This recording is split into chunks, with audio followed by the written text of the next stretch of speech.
ఇక హైదరాబాద్ లో అంగన్వాడీ చిన్నారుల కోసం నిర్వహించిన బ్రేక్ఫాస్ట్ స్కీమ్ ప్రారంభోత్సవానికి సీఎం రేవంత్ రెడ్డి హాజరయ్యారు. అంగన్వాడీలను బలోపేతం చేసి వారి సమస్యలను పరిష్కరిస్తామన్నారు.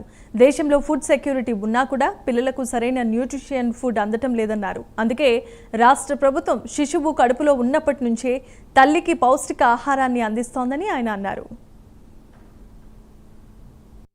వర్కర్స్ అంగన్వాడీ టీచర్ల విషయంలో ఈ ప్రభుత్వం కుటుంబ సభ్యులుగానే భావించి మీ సమస్యలను పరిష్కరించి ఈరోజు మీకు అందుబాటులో సెల్ ఫోన్ తీసుకొచ్చిన రేపు గ్రామాలలో కిరాయి భవనాలలో ఉన్న వాళ్ళని మీరు అందరినీ సొంత భవనాలలోకి మార్చాలన్న కార్యాచరణ రాబోయే 3 సంవత్సరాలలో రాష్ట్రంలో ఎక్కడ కూడా అద్దె భవనాలలో అంగన్వాడీ కేంద్రాలు నడవడానికి వీల్లేదు.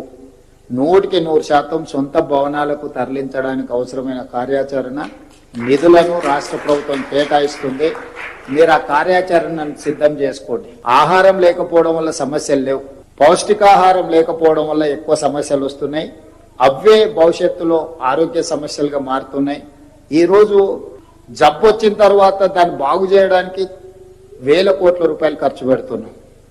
కానీ జబ్బు రాకుండా నియంత్రించడానికి అవసరమైన దగ్గర మనం ఖర్చు కావలసినంత పెట్టడం లేదు. నిధుల కేటాయింపు కూడా తక్కువ జరుగుతుంది.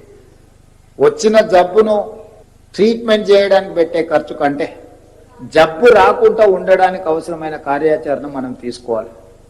అది అంగన్వాడీ కేంద్రాలలోనే మనం మొదలు పెట్టాలి. మీరు ఆ విధంగా ఈ కార్యాచరణ ముందుకు తీసుకెళ్ళండి.